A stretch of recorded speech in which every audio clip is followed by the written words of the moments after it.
Hello, welcome to Cyber Threats Exposed. I'm Tim. Hello, I'm Steve. And this is a podcast where we will summarise all of the news and threats from July. This podcast is brought to you in association with Chameleon Cyber Consultants, a proud WithTQ partner.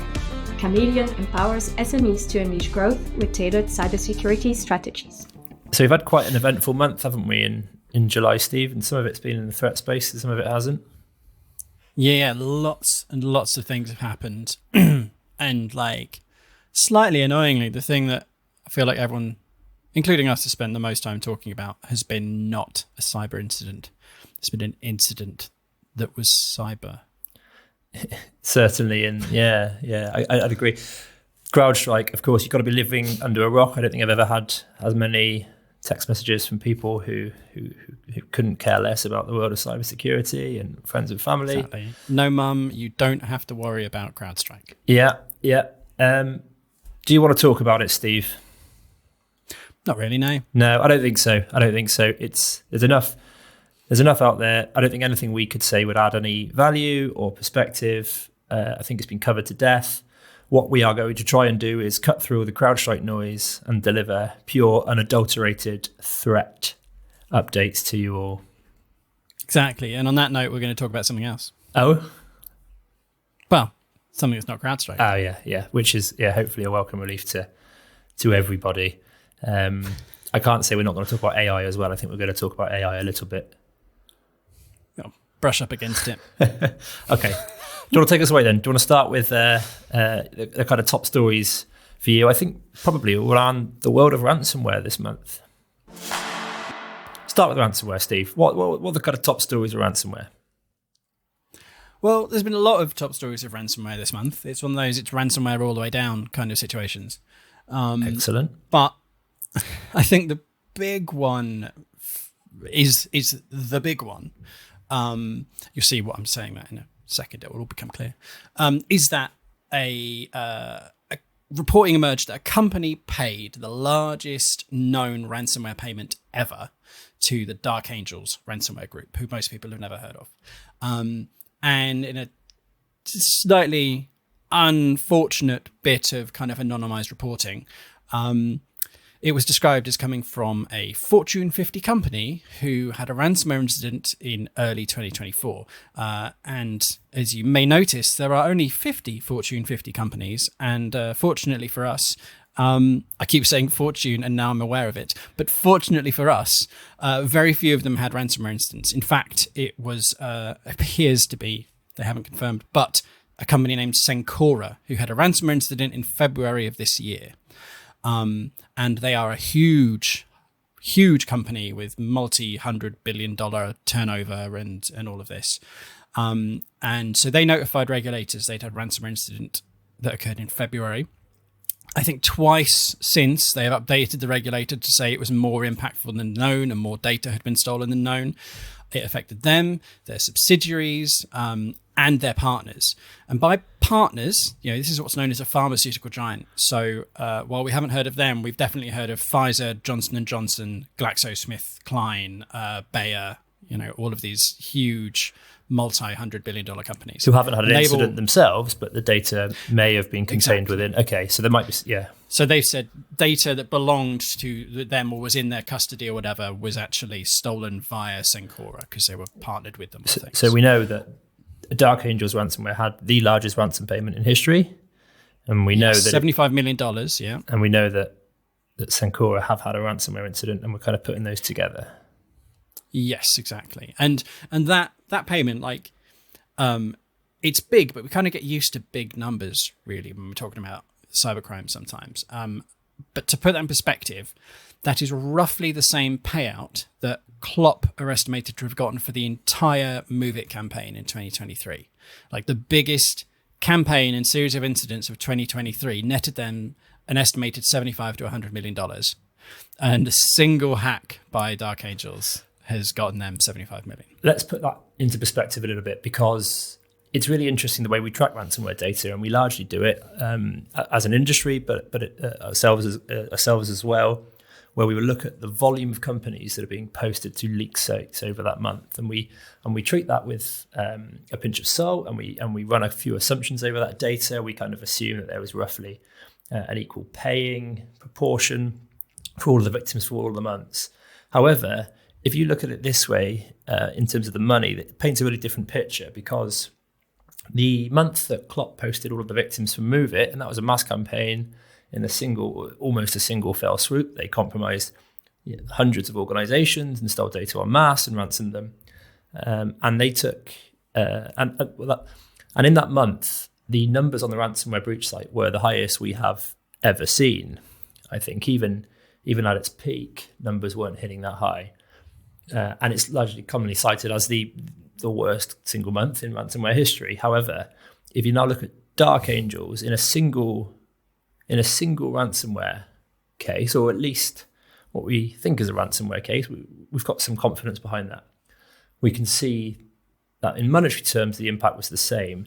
And if we look at Dark Angels, so Dark Angels do operate a leak site. They call it Dunghill. We started tracking it. I think we started tracking the iteration that they're currently on in April 2023. And since then, they have posted a relatively minute, let's have a look at my numbers, 10 victims in 2023. And so far in 2024, 5 victims. So when considering the impact of ransomware, it's really important to note that you could have kind of relatively minor organizations or criminal organizations causing just as much impact across the ecosystem. And it's worth noting that of those people that Dark Angels posted, none of them are Cencora. Because if this was Cencora and they are the ones who paid this massive payment, the payment was paid. They wouldn't get listed, Yeah. Wow. However, this is an interesting one to kind of pivot on, because this whole kind of impact thing, is what I kind of want to dig into, because we had, people had no idea that this attack, which we can assume was potential to be very impactful with that huge payment, we didn't really know it had happened. We just knew there'd been something, but it's come out now. However, if we look at another big recent ransomware event, which is the Japanese corporation Katakawa. So they had a black suit ransomware incident that I think began back in June. And it was really, really visible because they run what's known as kind of, Niconico, which is kind of known, at least to me, as Japanese YouTube. And that went down, completely down. And as far as I know, it's still gone. It was definitely gone at the end of July. And so hugely visible, hugely noticeable, big reputational hit. But in their updates, it said as well as that, they lost the ability to print physical media. And they do, whether that's DVDs, CDs, manga, magazines, books, all of that. So essentially an ICS, an operational technology, industrial control system, network thing. Also, their distribution network, they would ship these things out. They couldn't do that. They have an educational arm, and they were running some high schools, and all the data of high school students, teachers, employees, etc., parents was stolen through that. They had all of the details of all of their employees, past and present, stolen. And the key thing, so all of that very visible, stuff going on with Niconico and publishing and all of that. But they stated that their accounting function was gone. They had lost the data and they were trying to restore the function. And so if you think about it, if a company doesn't know what money they have, what money they owe, and who owes them money, how can they operate? They can't pay their bills, they can't pay their taxes, they can't be regulatory compliance, all of this sort of stuff. It was reminiscent of the Colonial Pipeline incident, where. Do you want to go in, dig in? Yeah, there wasn't actually the oil pipeline that was impacted. It was the mechanism by which the company could take payments for the oil they were distributing, and therefore they turned off the oil distribution services. Yeah, exactly. And that's it's that thing about impact and about, what do these attacks mean? And if some massive manufacturer like can't bill anybody or doesn't know where to send things, it doesn't matter if their ICS network is completely impregnable if they can't, do their business. And that's the thing. So it's really interesting to me that Cencora really stealth, as far as the story goes, and only just has kind of emerged. And if it hadn't been a massive payment like this, we probably wouldn't be talking about it. Whereas then, Kadakawa, everyone talking about the big impacts, the visible impacts, but actually the less visible thing is kind of the key one. And really as a result, so I say it's the less visible one is more impactful. At the same time, because of this huge visible problem that they're having, their share price has dropped $500 million since that happened. I think it's kind of and you can what we need to be careful of here is talking about an invisible and relatively inobstructive ransomware attack because a ransom was paid. We don't want to kind of get the message across that we think that if you pay the ransom, you can recover. This is not the case, and evidently Kadakawa will have a view, possibly correctly, that even if it did pay a ransom, they would still be in the same situation they're in now. Yep. And with the law enforcement action on Lockbit recently, they law enforcement announced that they found that Lockbit had the stolen data of tens or hundreds of their victims that law enforcement had managed to get access to, including all of these ones who had paid ransoms. So there was proof right there that the biggest name in ransomware, who've been posting the biggest numbers for however long, are not deleting data when a ransom is paid. Yeah, and I wonder if how this story is going to develop over the next month. I mean, the way it's framed at the moment is your pharmaceutical company paying the largest ransom in history. It seems to be a relatively sensible decision by that. Maybe not sensible decision, but it seems to have paid off for them. And Kadakawa hasn't. We don't know that is the wrong decision. Share prices recover, and they can be confident in resecuring the networks. Yeah. I guess it's one of the things that's really interesting for me on this is what this might mean for the ransomware market and ecosystem. Whether actors are looking at this thinking smash and grab campaigns get smaller organizations, kind of little and often seeking ransoms, some smaller companies. And that's the trend that we've seen on the ransomware sites, is an increasing amount of smaller companies and small to medium companies, and a decreasing amount of whales, let's call them, and large enterprises with over 5,000 employees. I wonder whether the mindset will sit. This will force a shift in the mindset of some actors who think that maybe actually a bit more patient targeting of larger organizations is better than smash and grab. And it feels like a revolution we've been through before, right? When ransomware was very much focused on the individual organization for small amounts of money, and the individual user, perhaps, your personal PCs at home, for decrypt this for $100. And then we moved into big game hunting, and then we moved into the as a service and targeting anything and everything. So it's really interesting to see, or it will be interesting to see, what kind of a catalyst this has on the ransomware market. Yeah, it's a big story, and it's it's a story all about money. So that tends to lure people in. We talk about how when there's a successful attack, it's very common to see people try and ape it afterwards to reap some of that same success. And the other thing about this is that this was a big game hunting attack, as you say. A ransomware group compromised a massive organization and got a huge payment out of it. And that makes me want to talk about regression, which was the OpenSSH vulnerability. And so this is one that can be abused remotely to get a remote root SSH session. And you say could be abused. This hasn't been exploited in the wild as far as we are aware yet. So we are not aware of anybody having gained access using it and being detected. A server that was running a working exploit and using it to scan, or a believed to be working exploit and using it to scan the internet, was found a couple of days after the exploit was disclosed. So that suggests that there are attempts and so on.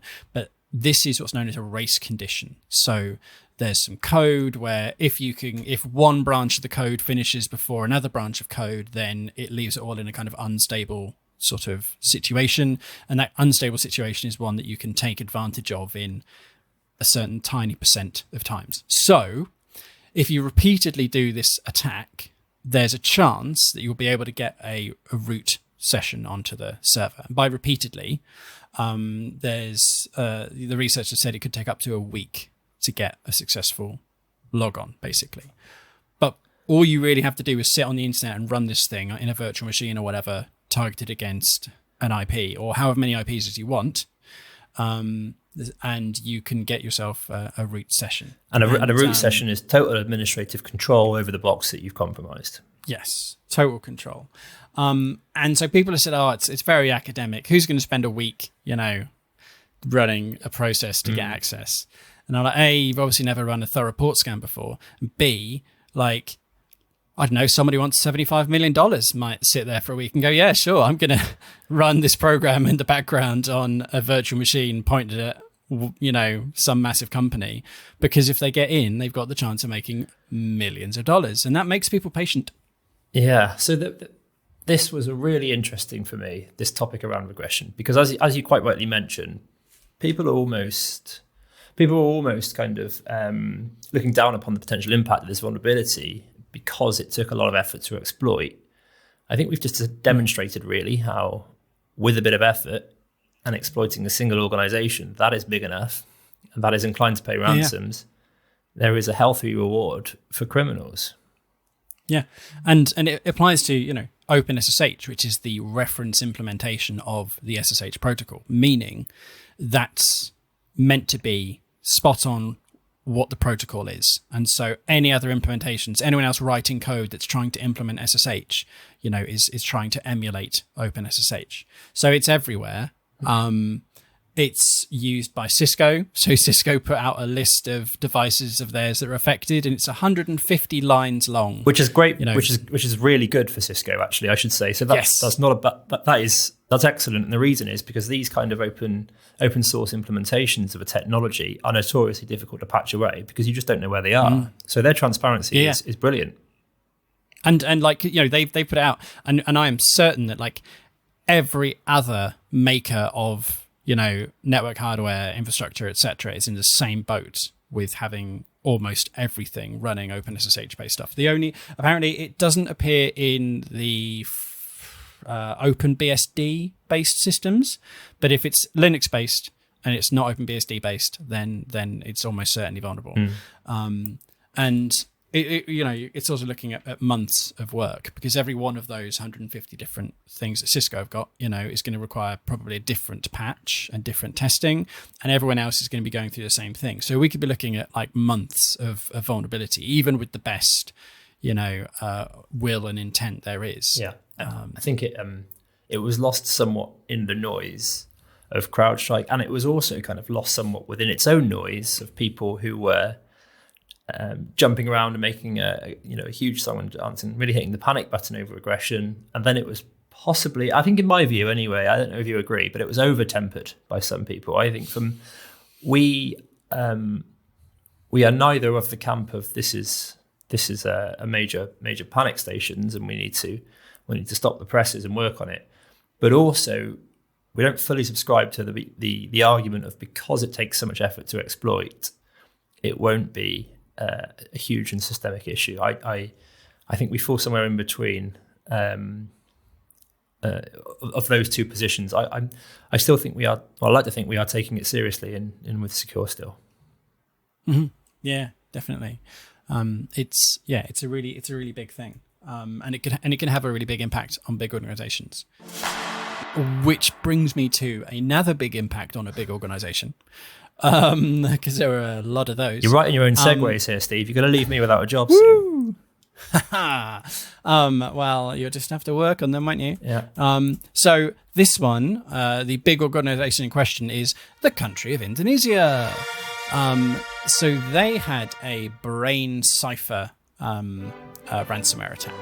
And they had moved all of their ministries' IT to 2 data centers. And those data centers, someone hacked into them, they got into the hypervisors, and they encrypted all the virtual servers and data and so on. Oh. Yes. And so essentially the Indonesian government was taken down. And the thing about this is that it then turned out that 98% of the data that was stored there was encrypted and not backed up, like completely unavailable anywhere else.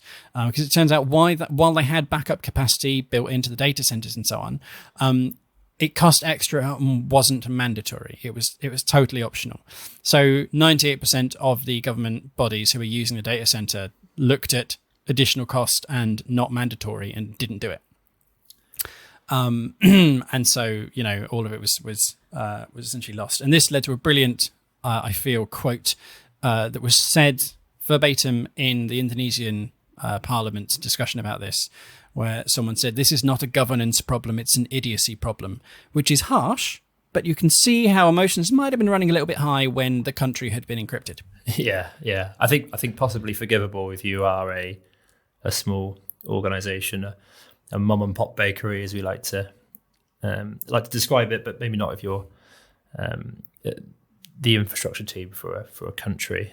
Yes. But the scale is massive, and the quote is quite amusing. But ultimately, it's the same old lessons we're learning, right? It's the same as Snowflake. Just because do we have to make all security processes and protocols mandatory for them to be implemented? When the success or failure of your information system relies on a toggle box in a platform interface somewhere, then it's inevitably going to fail. Yes, exactly. If it defaults to off, it's going to stay off most of the time. Now, you mentioned Snowflake, so we could always segue into the AT&T Avalanche. No, I'm going to say no, just because not because it's a great segue, but because I'm sick of you making your own segues, and I don't want to. I don't want to make myself redundant. I don't want you to make me redundant on this podcast. Absolutely, of course. Yeah. I mean, there is still one thing left to say about Indonesia. Oh God! Well, you're segueing too early then. Well, this is the thing. Unless you're planning on segueing back. What's a double segway? 2 segways together, it's a bicycle. Anyway, but the point being, the Indonesia.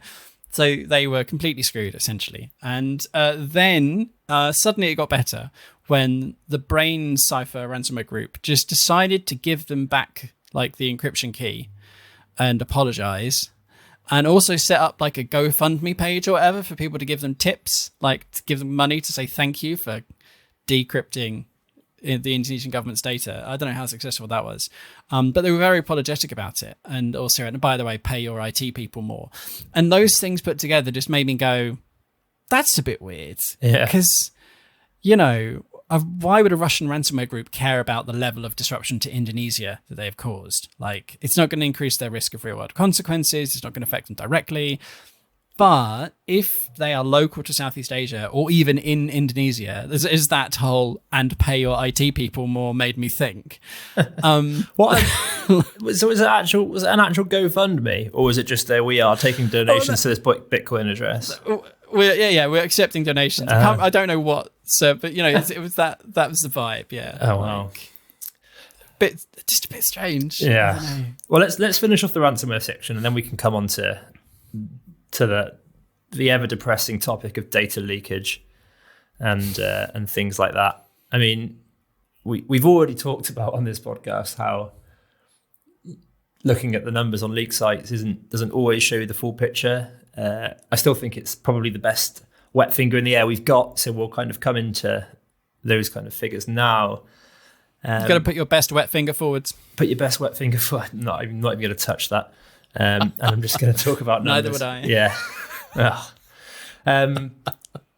So the numbers are down which is good. It's the second time ever since we started recording in 2023, the start of 2023, the year-on-year numbers are lower from equivalent months previously. So essentially, June 2024 had less victims posted to leak sites than June 2023, and July 2024 has had less victims posted to ransomware sites than July 2023. So that kind of continues the trend, I guess, of a peak in January 2024 of victims on leak sites and a relatively consistent decline from there, which is good. Of course, take that with a pinch of salt. It may mean that more victims are paying, which is bad.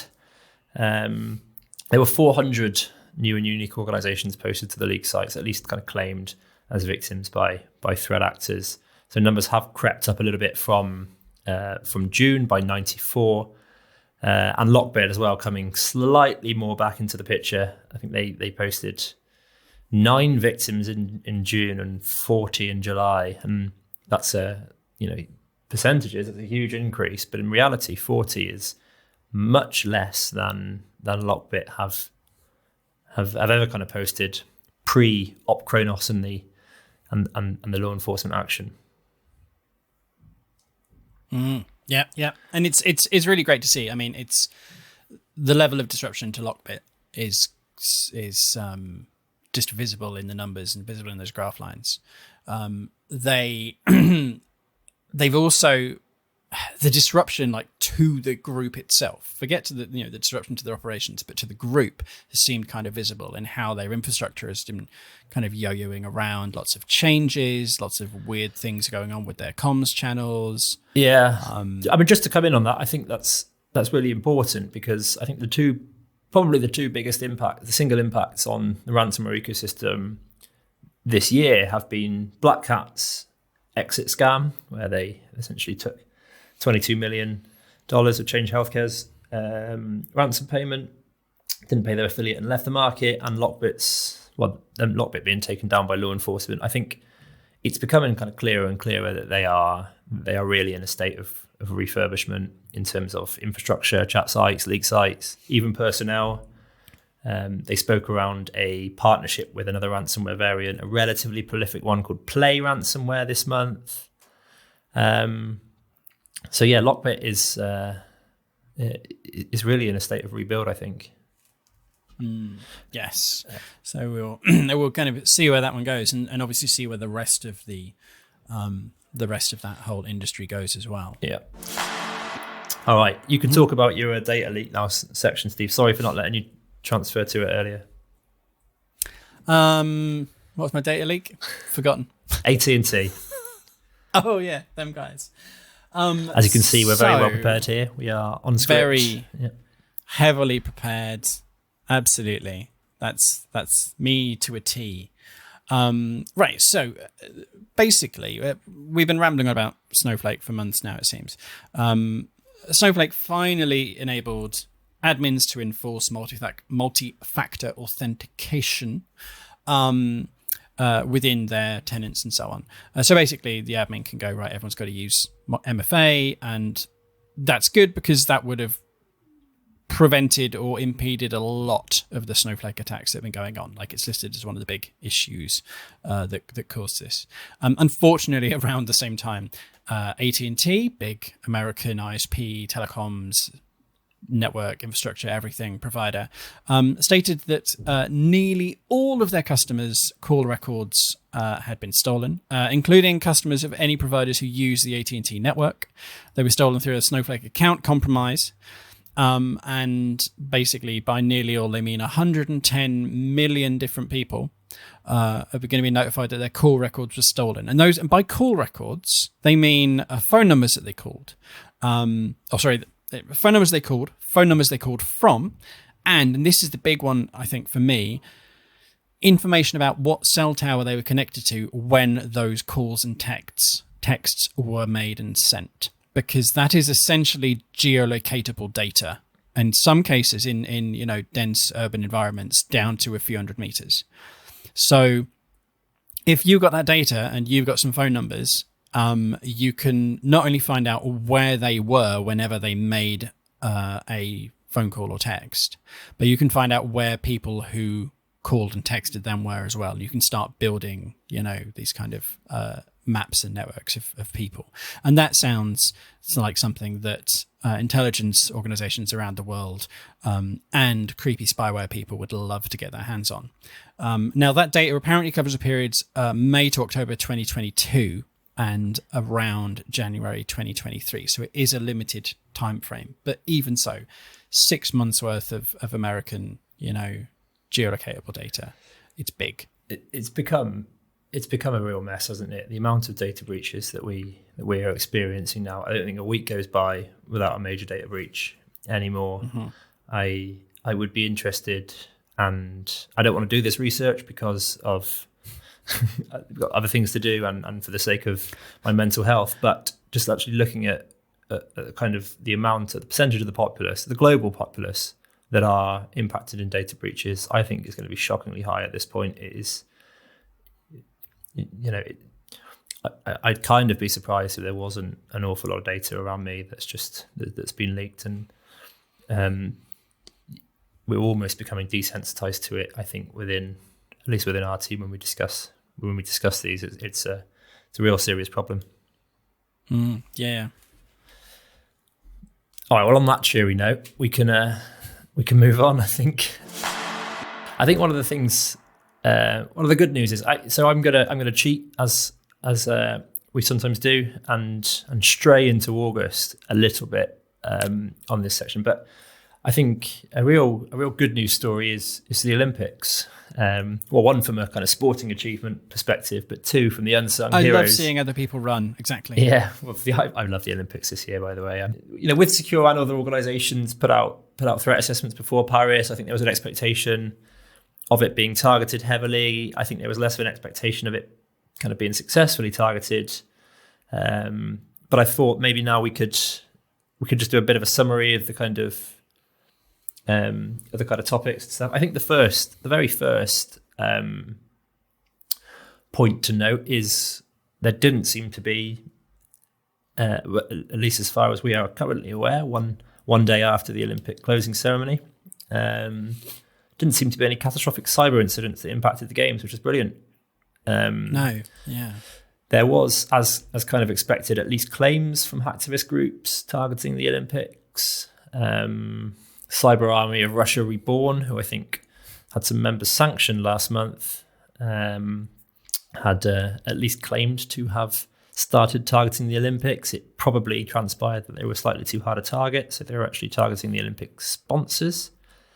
I think the LOLSEC hacktivist group claimed responsibility for an attack on the Olympics website. Actually, to be honest, an attack that I hadn't seen firsthand, so I'm not even sure how successful that was.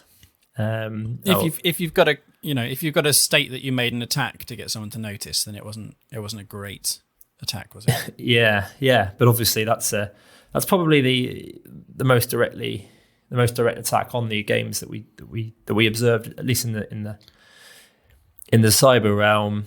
And I think we kind of noted in our assessment around the likelihood of ransomware operators trying to utilize the celebrity of the games to encourage payments a bit more. And there was a relatively limited impact on a cyber attack. I think it was ransomware, wasn't it, Steve? Yes. On the Grand Palais, the RMN.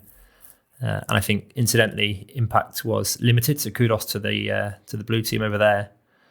But that could have been quite substantial. So I think chalk one up for the defenders on the Olympics. Now, this is not obviously including some of the physical attacks that happened, and notably the arson attacks on some of the train stations on the opening day and the day before the opening day of the Olympics. But in cyberspace, it's quite interesting. Yeah. It's quite interesting that cyber attacks are often seen as the easiest, particularly remote attacks like that, and we didn't see any impactful cyber attacks. But people with, bolt cutters and petrol and or explosives or whatever were able to get quite a lot of impact going on. Yeah, it's strange. That's kind of unexpected. But it's a good lesson to learn, I think.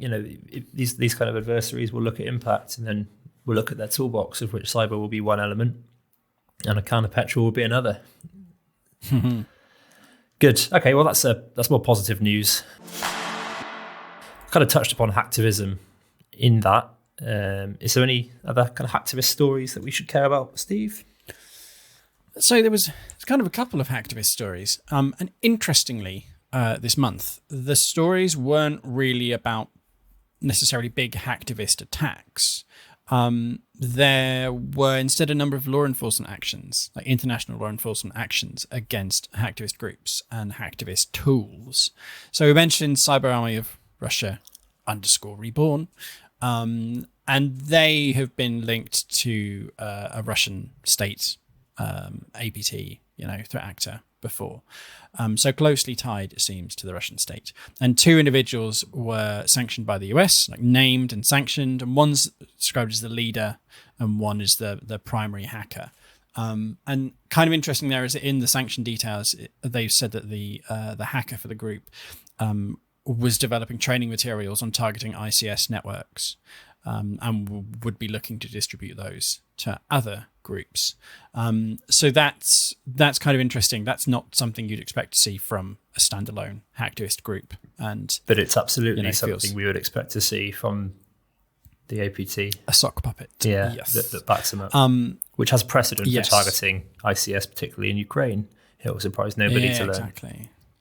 Then there's also been some law enforcement activity against users of DDoSier. So this is a hacktivist platform. I think it's No Name's platform, I believe. And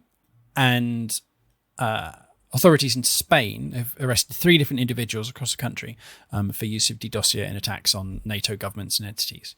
And the way DDoSier works is it pays the highest volume users who bring traffic to the platform. So, when they launch a denial of service attack, they want as much network bandwidth as possible pouring onto their victim. And so they will pay the people who can put the most bandwidth in over the course of an attack money. So it's a way to monetize botnets, really, of compromised computers. So these 3 people are very unlikely to be 3 random people who had installed the software on their home computers, and much more likely to be, botnet wranglers who had large numbers of compromised devices that they were kind of, monetizing in this way. So that's an interesting kind of thing to point out, that, a hacktivist group, No Name, were making it financially interesting for people who've got no link to their ideal to still contribute to their actions by paying them money. There's also been the shutdown of a kind of a DDoS as a service, DDoS for hire site called digitalstress.su. And so that digital stress comes from the term stressor, which was the kind of attempt to pretend that a DDoS service is a legitimate service that you can use to stress test your network and website and so on. And actually people can go in, put in, any victim they want, pay some money, and the amount of money they pay ties to the amount of, attack that they get directed at it. So the UK National Crime Agency, the Police Service of Northern Ireland, and the FBI seized the DDoS site digitalstress.su.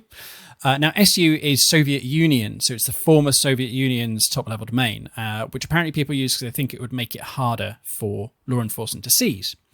But this is not the case. And also, it doesn't mean it's Russian. That anyone can use any top-level domain.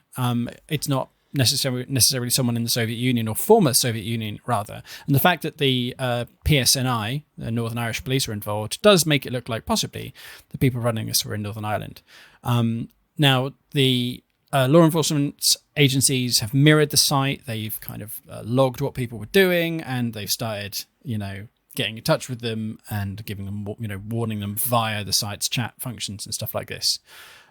So this is something that's a kind of a this is something the UK NCSC have been doing for a while. It's all part of Operation Power Off, I think, and it's been really effective actually. Because it, as you say, these stress test your services. Do not use for malicious intent is it's not a good tagline, and it's not really a defense in the eyes of the law. So major kudos to the NCA Yes. and their partners if any were involved here. Well, PSNI were, as you mentioned, so congratulations to them as well. Yeah, exactly. So yeah, there's been a kind of bunch of law enforcement activity in that hacktivist space. There's also the US elections are kicking off, and so there's all the US election I've heard about stuff that. Yeah. happening. Yeah. And the one that falls in July that happened was SiegeSec, who appear to be that rarest of things, an actual hacktivist group who are ideologically motivated and not just a state puppet. I say appear to be because they could just be run really well by, an influence op somewhere. But they have leaked 2 gigabytes of data from a US think tank called the Heritage Foundation, which then led to the Heritage Foundation getting very angry about this.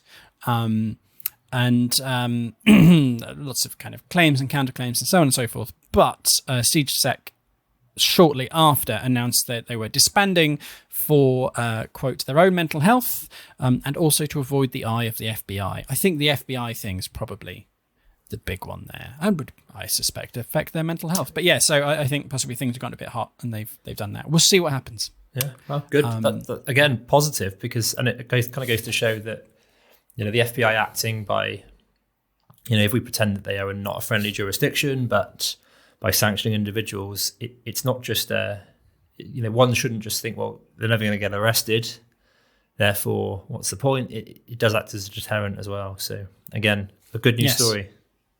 Yep, and the key thing as well for me is that SiegeSec may have disbanded, but the investigation into them probably has not. Good. Okay, right. I think we started this call saying nothing has really kind of happened outside of CrowdStrike, or it seems that way. And then we spent ages talking about loads of different things. Bloody ages. I know, yeah. So actually, it's been a more interesting month than I thought maybe before we started recording this. 2 questions. 1, do you have any news and briefs? 2, do you have any news and brief that we haven't covered already or touched upon? I've got a couple. Okay. Well, then you should be able to hit your target time. Just scrolling through, trying to get to the top of my highlights and brief section, and there's a few, just a couple. Okay, it's time for Steve to spit some bars. You've got 90 seconds, highlights and brief. Ready? Yep. Go. Right, so Kaspersky have left the US, they've shuttered their operations, they've given 6 months of free products to their customers, and interestingly, they've laid off only less than 50 employees, which suggests indeed a lot of stuff was leaving the US. URL protection services reports are coming out that they are being abused to do phishing campaigns. So email security gateways and URL protection services will rewrite URLs to make them safer. Unfortunately, if someone is sending malicious emails and links out through one of those, they get rewritten, they get to the destination goes, hey, it's trustworthy, and doesn't then properly dig into it, it seems. This activity reported in several places is increasing drastically in May, something that we saw too. A privileged access token for the actual core, real deal Python language GitHub repository was left open. That was also giving access to PyPy and the Python Software Foundation's repos. It was left in a image on Docker Hub. And yes, they've said that they've definitely ensured that no one used it, but wow, that was a near miss for everybody who uses, say, the internet. A APT called Void Banshee was exploiting the zombie Internet Explorer vulnerability as a 0-day. This is something that allowed you to force Windows machines to open links in Internet Explorer, even if they were not meant to be using Internet Explorer, which is terrible. Just a bit of French Olympics stuff in there. It was used as a 0-day to deploy Atlantida Stealer. So there you go. That's fun. And the UK government has proposed a new cybersecurity and resilience bill, which would mandate ransomware incident reporting for regulated entities and possibly their supply chains. That basically means CNI. Speaking, as we did previously, of Russian APTs targeting Ukraine, a novel OT/ICS malware that targets any Modbus device was used to sabotage communal heating in Ukraine in January. It was identified and reported about later in the year, at which point CertUA went, yeah, that's the people who took on us. So about 600 apartments in Lviv in January lost their heating systems thanks to this Modbus hack. As well as this, multiple denial of service vulnerabilities were found in Bind. That's kind of the DNS server that's behind the internet, it sometimes seems. CISOs issued an advisory about the vulnerabilities, which suggests that they are severe. And we've seen a lot of exploitation of Bind vulnerabilities in our detection data in previous months. The Philippines have shut down their POGOs. I kind of like saying POGO, so I'm a little bit sad, but I'm a little bit glad, because the Philippines offshore gambling operators were basically human trafficking, online scam sweatshops, and the few of them that are the better. The Evolve Bank and Trust, they were hacked by Lockbit back in June. It turns out they're a business-to-business banking as a service payment processing technology provider. As such, a number of their downstream customers have had data stolen and had their customers affected. This includes Affirm, Stripe, Shopify, and Mercury, and the data of 7.6 million individuals has been leaked. It turns out there's been a spate of attacks on German Hochschules, which has culminated most recently in a hack at the Frankfurt University of Applied Sciences. These have all been claimed by various Russian ransomware groups, including Black Suit and Vice Society, and raises the question, is there some kind of shared vulnerability, or is it instead shared targeting? There's a vulnerability in GhostScript. GhostScript is used almost anywhere that people convert one file into another file, one image file that is. It's also used in optical character recognition, which is often used in AI training set parsing. It's been patched, but there's a huge kind of supply chain impact risk there. There's been yet another critical GitLab vulnerability that allows one user to trigger a pipeline as any other user. That's more interesting than it sounds, because if you're developing software, you kind of have to prove that you wrote it and that you know who wrote it and who's modified it. And if you can't actually restrict one user from acting as another user, you've not got any access controls, and that could cause you regulatory problems. Juniper Networks releases an out-of-band critical security patch for a Perfect 10 router vulnerability, meaning it was obviously very bad. And researchers demonstrated that passkeys can be completely bypassed in attacker-in-the-middle attacks simply by modifying the login page so that you don't get the passkey option anymore. And I'm going to stop. All right. Honestly, you went way over 90 seconds there, Steve. I cannot believe there was that many stories this month. How wrong were we at the top of this podcast recording? We didn't even cover Move It? Did we cover deleted GitHub repos? Or are they going into none August? of it? Wow. I think deleted repos, was that GitLocker? Possibly into August. Maybe we'll cover that next month. Okay. This stuff. All right. Well, I think we should call it there. We have been talking about cyber threats for ages, so let's go back to our full-time jobs of talking about cyber threats.